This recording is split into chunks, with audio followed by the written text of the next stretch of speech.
kuha na ko to. Ako biga loyong atong sige na ni. Paliya sir. Maliya. Itong daan na subangan. Hmm.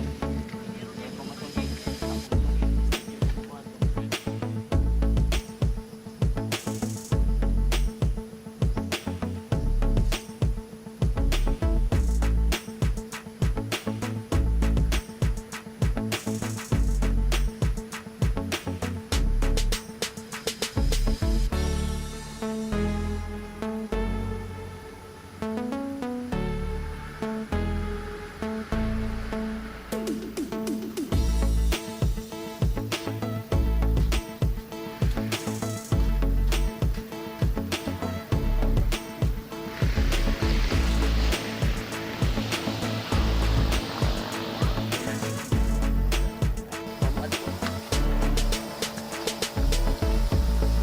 Calixto F1 1,600.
Yan mga paryente, isang mahangin na umaga.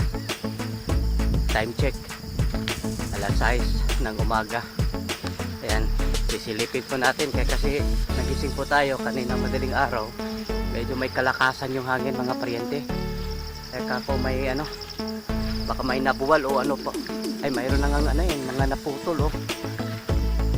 Ito mga matatangkat po natin mga ano, papaya. Ito pong mga nauna ay nakikita ko tayo mga naputol. Malakas talaga yung hangin kanina madaling araw. Ramdam ko po yung lakas niya kasi yung pong bubong po ng aking tinulugan napakaingay. At ito po mga paryente oh, may naputol po rito. Ayan, mga ilang puno kaya to. Ako, marami-rami rin mga paryente. Oh. Oops. Oh, ito na nga. Akala ko napaka ganda yung pagkahinog po niya, mga paryente. Kukunin ko sana. Sayang. Ang laki po ng butas, oh. Nalanta na po siya. Ay, uod na po yan, mga paryente. Ayan, ang dami po.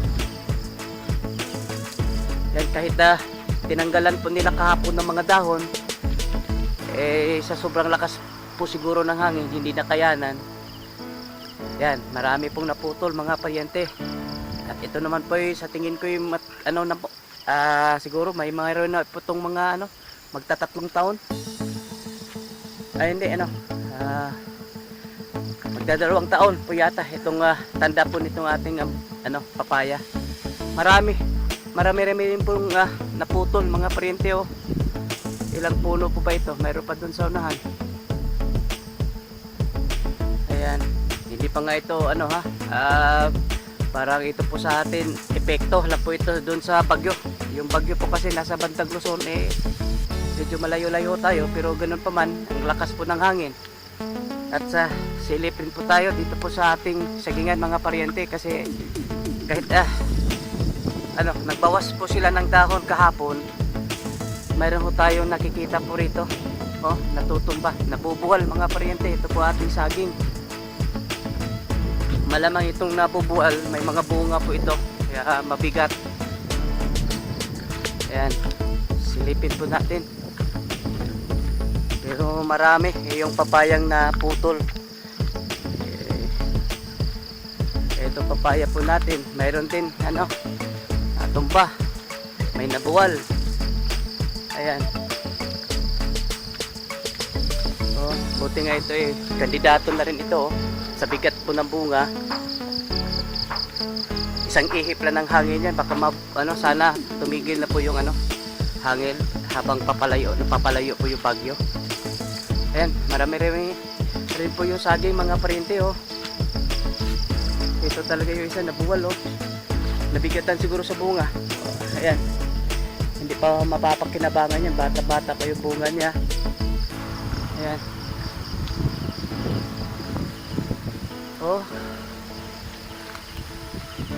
Ayan. Marami din ito po saging po natin na nabuwal. Mayroon pa isa doon, may bunga pero hindi pa mapapakinabangan. Mura po yung bunga po niya. Ayan. Ito yung isa sa kalaban ng isang magsasaka. Ito ang bagyo. Walang gaanong ulan mga parente, pero yung hangin talagang kaninang madaling araw nagasing po tayo kasi kumakalampag po yung ating bubong. Malakas hangin. Kako umagang umaga sisilipin ko kasi malamang na may mga natutumba. Mayroon talaga. Ayan.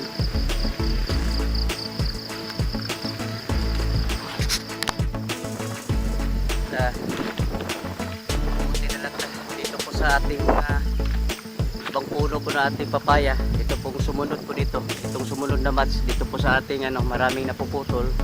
Wala po tayo nakikitang natumba o nabuwal o napuputol. Mababa pa po kasi sila.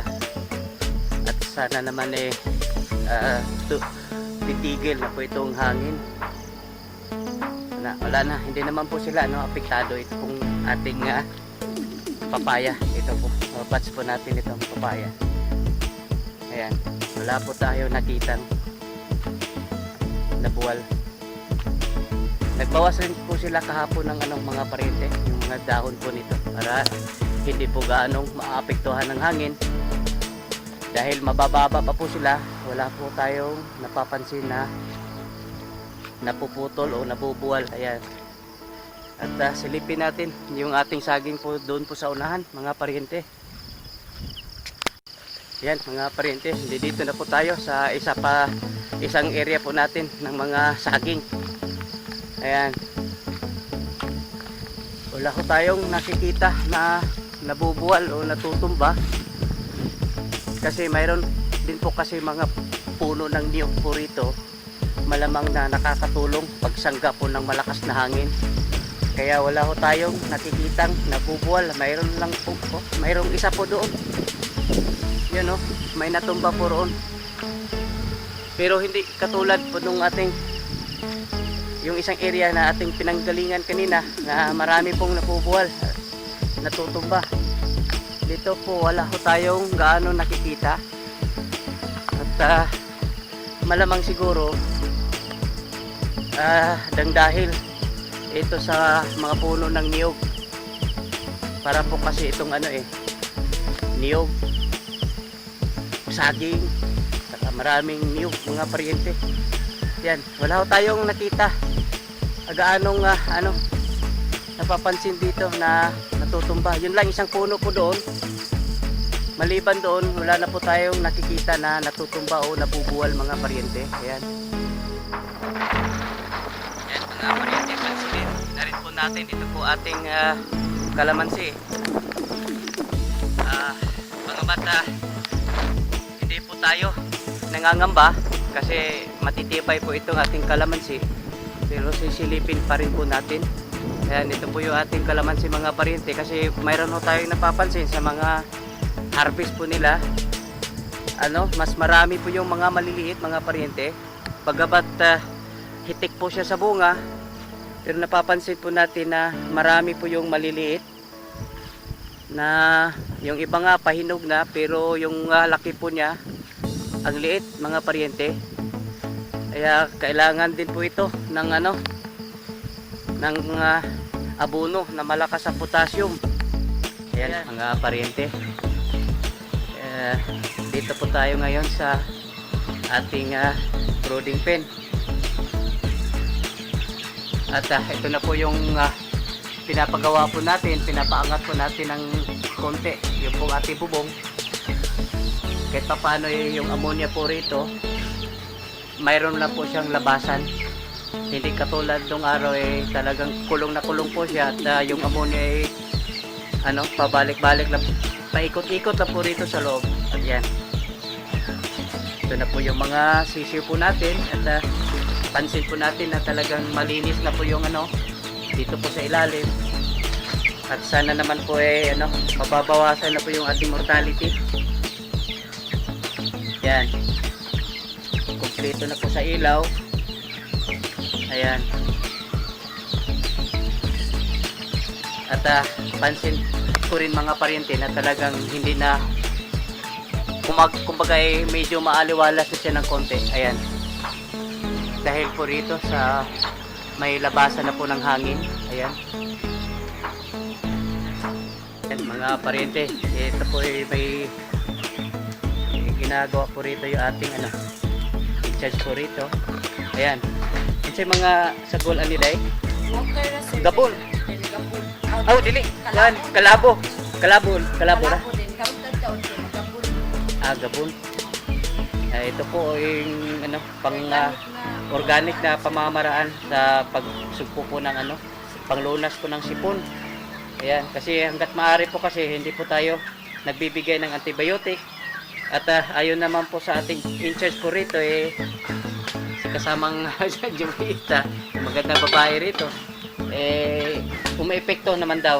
Siyempre naman hindi naman ito yung mga gamot na binibili po natin nanggagaling po yan sa herbal po, galing po yan.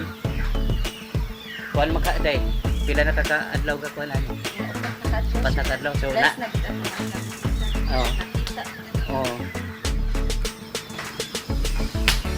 basta ang pandaya katong mga magsuri-suri ba i-identify gitong asang mga buslot ron sa ato gitong i-seal para di siya maglabang-labang ang kuan kay sigasa lang siya ba niya mag-inventaryo di ka kuha sa iyang kuan gyud gidaghanon. Ayan, silip po tayo saglit dito po sa ating layers. Ayan. Ayan, ibang iba talaga mga paryente pag napalitan yung yung pong ipa. Ibang iba po talaga. Wala ho gaanong amoy. Hindi ho katulad nung huli nating pasok po rito na yung tumambad po sa atin yung talagang amoy ipot. Ngayon talagang ibang iba na po mga paryente siguro kailan na po ito na nalagyan po ng nagpalit po sila ng rice hull o ipa. Ayan, at pansin po natin na ibang iba po talaga pag regular yung pagpalit po ng yung ipa, hindi gaano maamoy mga paryente. Ayan. Ayan ganda naman pala nitong ipa pag regular lang na na pinapalitan ng ipa. Hindi gaano maamoy mga paryente. Hindi talaga maamoy. Mayroon siyang amoy pero hindi katulad nung huli nating bisita po rito. Kaya pala itong ipa ay ginagamit yung tinatawag nilang manukang walang amoy. Di talagang nababawasan talaga yung amoy po nila mga paryente. Ayan. Silip po tayo dito po sa isang po natin layers. Ayan, kasalukuyan pong naglilinis po itong kasamahang Jason Cole dito po sa patubig po nila. Yan, lahi regyo kayo san katong pagsuod na po awahe dito na ilisan og rice hull hasta layo are moderning na uso ng kuan kanang manukang walang amoy. Kitungod aning kuan rice hull wala gid siya baho kayo, siguro lang gyud ay nga ilisan. Yan mga paryente, ito pong isang area po natin na chicken coop po natin dito po sa ating mga layers. Mga pilay Population na rin saan? Nani mga 200? 170. Oo. 170 yung po population po rito mga paryente. Ayan. At dito naman sa kanan po natin, pinapabungkal na po natin. Kasi ito lang pong pangalawang area po natin dito na medyo malawak-lawak at pwede pagtamnan. Ayan. Hindi gaanong malawak mga paryente pero po pwede na. Balak po natin magtanim po dito ng ampalaya. Ayan no. Pinapabungkal ko na kasi papahinga po natin po yung lupa para matanggal po yung mga damo. Ayan. Kaso nga lang medyo inulan po tayo. Ang dami namang plastic po rito. Ito po yung mga plastic mats. Yun po. Ayan, hindi ito gaanong malawak pero magkasya po siguro dito mga kahit sabihin natin mga 400 or 500 na puno po ng ampalaya, pagkasyahin po natin. At dito po tayo kahit wala pa po tayong mini lagoon, ito po pwede po natin gawing po tayo rito, canal irrigation, kasi malapit-lapit na rin po yung ating source po ng tubig galing sa kabila, andyan lang malapit dyan, kaya pwede nating direkta po rito yung po tubig lagoon.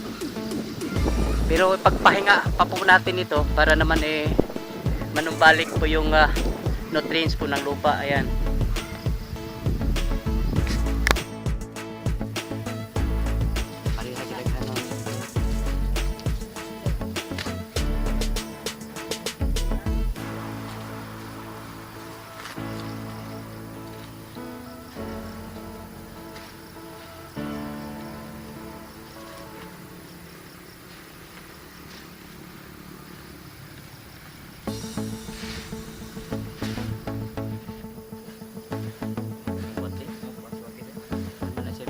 Ordinary wati, Africanite problem.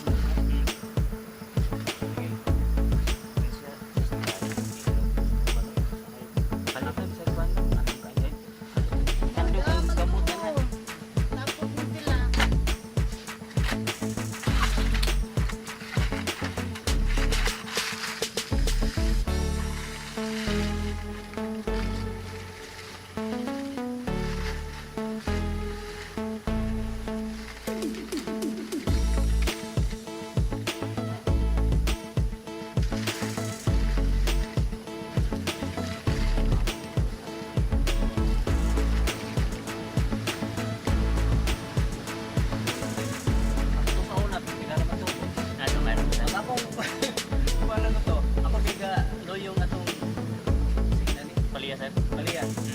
Itong danas tubangan.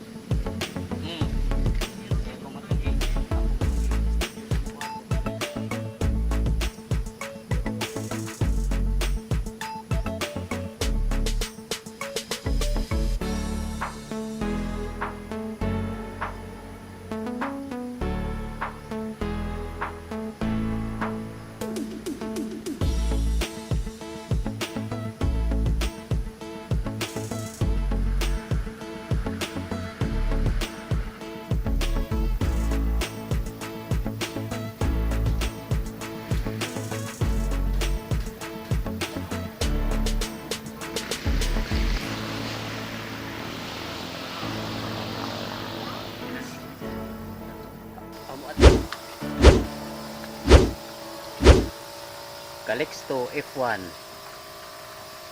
1600